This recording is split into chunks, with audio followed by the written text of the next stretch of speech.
Hello friends, welcome to my channel ADH Infotech Services.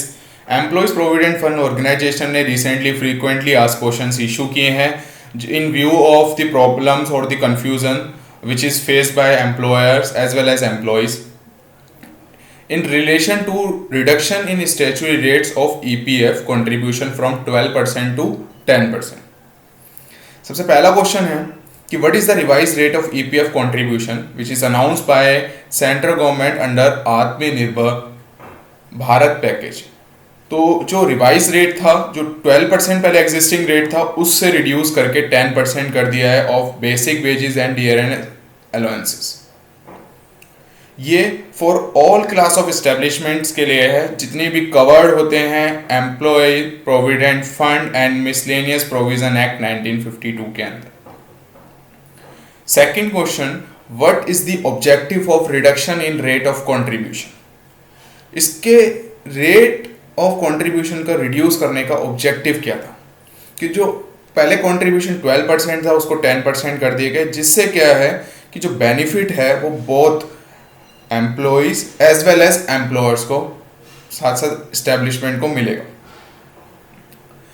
Mean 4.3 crore employees or members and employers of 6.5 lakh establishment to tide over the immediate liquidity crisis to some extent during pandemic situation, means in view of COVID-19 pandemic in employees as well as employees को इसका reduction का benefit मिलेगा।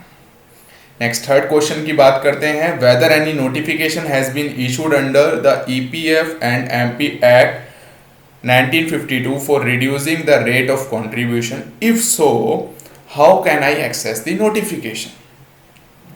जो reduction हुई थी statutory rate of contribution में 12% से 10% में, ये जो वेज मंथ था सिर्फ मई, जून एंड जुलाई 2020 के लिए रखा गया है। ये नोटिफाई किया गया था वाइट SO 1513E जो कि 18 मई 2020 को पब्लिश किया गया था गैजेट ऑफ इंडिया में, और इसकी नोटिफिकेशन जो है EPFO की वेबसाइट पे भी अवेलेबल है। जब कोविड-19 का टैब अवेलेबल है वहाँ होम पेज पे, उस पर आप इसकी नोटिफिकेशन देख सकते हैं। Fourth question, what is the period for which reduce rate of contribution is applicable. तो जो ये रिड्यूस रेट ऑफ कंट्रीब्यूशन है will be 10% for veggie month में 2020, जून 2020 एंड जुलाई 2020 ओनली। 3 मंथ्स के लिए ये जो रिड्यूस रेट 10% रखा गया। नेक्स्ट क्वेश्चन फिफ्थ आता है, who are eligible for the reduce rate of contribution. तो जैसे हम बात की थी कि it is applicable to all class of establishment which is covered under EPF and MP act 1952 except, इसके अंदर कुछ चीजें बाहर रखी गई जैसे कि establishment like central and state public sector enterprises और अदर एस्टेब्लिशमेंट जो कि ओन, कंट्रोल और under control of central government और स्टेट गवर्नमेंट होगी। जो ये रिड्यूस रेट है ये उन एस्टेब्लिशमेंट पे भी एप्लीकेबल नहीं है जो एलिजिबल है फॉर प्रधानमंत्री गरीब कल्याण योजना में। जीन्स द एंटायर, उसके अंदर सारा employees EPF contribution that is 12% of the wages and employer EPF and EPS contribution that is 12% of wages, total 24% of the monthly wages का वो कंट्रीब्यूटेड बाय सेंट्रल गवर्नमेंट। तो वो पूरा कंट्रीब्यूशन सेंट्रल गवर्नमेंट की तरफ से रहेगा। इसके बाद नेक्स्ट 6 क्वेश्चन आता है, are exempted establishment eligible for reduce rate of contribution. Yes, exempted establishment को भी इस रिड्यूस रेट उनके ऊपर भी एप्लीकेबल होगा। नेक्स्ट क्वेश्चन नंबर 7 की बात करते हैं हम, how does the reduce rate of contribution help the employers and as well as employer.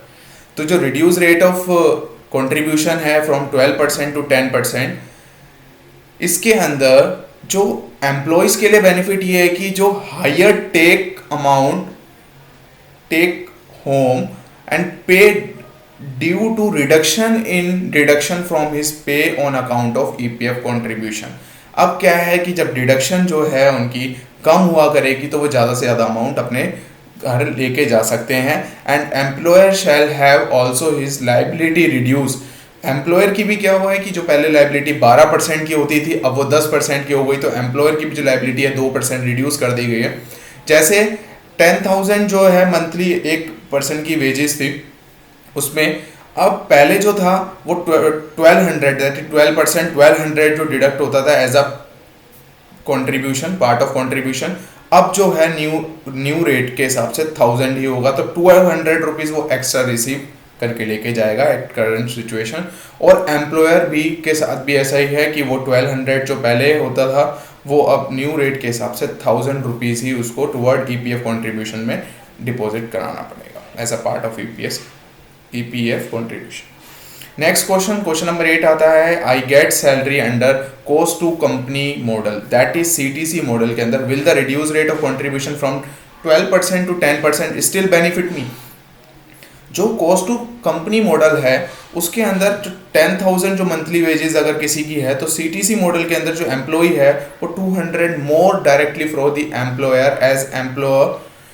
EPF EPS contribution is reduce and 200 is less deducted from his और हर वेजेस। इसका मतलब यही है, सेम अभी जो मैंने पीछे से 7th क्वेश्चन में बात की थी कि जो 10,000 अमाउंट के हिसाब से जो 1200 डिडक्ट होता था पहले, अब वो 1000 डिडक्ट होगा तो 200 रुपीज़ वो एक्स्ट्रा लेके मिलेगा उसको एम्प्लॉयर के हैंड से। तो अभी जो क्या है उसकी नॉर्मल फाइनेंशियल जो उसमें एक्सपेंसेस में हेल्प करेगा इस सिचुएशन के अंदर इन अ व्यू ऑफ कोविड-19 पैंडेमिक। क्वेश्चन नंबर 9 आता है, is 10% rate of contribution applicable to establishment which get registered with EPFO during wage month May, June and July। सबसे important क्वेश्चन है कि क्या एस्टेब्लिशमेंट जो अभी रजिस्टर्ड होंगी ईपीएफओ के अंदर, मींस अगर मान लो मई में मिड में रजिस्टर्ड हुई है, क्या उसको भी इस रेट ऑफ कंट्रीब्यूशन का बेनिफिट मिलेगा? यस, बिल्कुल मिलेगा। 10% उनको भी रेट ऑफ कंट्रीब्यूशन में मिलेगा कि वो भी अगर चाहे वो एस्टेब्लिशमेंट उनकी इस वेज मंथ के लिए, चाहे मई में, जून में, जुलाई में, इन तीनों मंथ के लिए जो रिड्यूस रेट है वो उनके लिए भी एलिजिबल होगा for the remaining period from date of coverage. Next question number 10 आता है, what will be the rate of contribution for administrative charges and insurance. तो इन दोनों के there is no change in the EPF administrative charges, जो कि पहले 0.5% of the EPF wages subjected to minimum prescribe, ये पहले भी है था सेम और अभी भी यही है सेम। ईडीएलआई कंट्रीब्यूशन जो है 0.5% of the wages, both payable by employers. Next question number 11, how is benefit availed, one has to pay at full rate and claim reimbursement later or direct payment at reduced rate can be made। इसके अंदर establishment has a remit dues at reduced rate through electronic challan come return ECR itself। तो means उनको establishment को remit करना है जितने dues, जो reduced rate है वो इलेक्ट्रॉनिक चालान रिटर्न ECR के बेसिस पे करना है, उसके थ्रू ये कंप्लीट करना है process. Question number 12, can the employer or employee pay higher rate or the contribution rate of 10% is mandatory। तो जो reduce rate of contribution जो 10% किया गया है, जो minimum rate of contribution during the period of this package, employer or employee or both can contribute higher rate also। There is no restrictions कि आपको 10% अगर रिड्यूस हो गया तो आपको 10 ही रखना है। अगर एम्प्लॉयर चाहे तो वो 12 भी कर सकता है, एम्प्लॉय चाहे वो भी 12 करा सकता है। ऐसा कोई इसके अंदर इशू नहीं है कि आप हायर रेट पे नहीं कर सकते, आप कंट्रीब्यूट हायर रेट पे भी कर सकते हैं। How the reduce rate of contribution will impact the amount of pension in longer run. तो ईपीएस कंट्रीब्यूशन जो है वो 8.33% ऑफ वेजेस होता है, सब्जेक्ट टू सीलिंग ऑफ 15,000, जो ये लिमिट दी गई है 15,000, इसके is diverted from employer share of EPF contribution.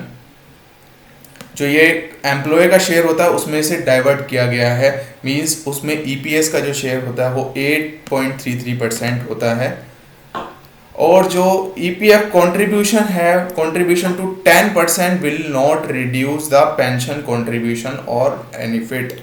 इससे एम्प्लॉय पेंशन का जो ईपीएस का पार्ट है वो रिड्यूस नहीं होगा। अगर 12 से 10 हुआ है तो ईपीएस का पार्ट नहीं रिड्यूस होगा, बाकी रिमेनिंग जो सेकंड पार्ट है वो reduce. Question number 14, my establishment will not able to remit due timely during the scheme period, is it still eligible for reduced rate of contribution? अगर इसके अंदर सबसे पहली बात, अगर वो टाइमली रेमिट नहीं करते ड्यू, तो उसके अंदर भी जो still it is eligible for reduced rate of contribution. Yes, the rate of contribution is 10% for the 3 wage month, that is May, June and July, irrespective of the date of payment. Payment की date से इसमें कोई इसका role नहीं है.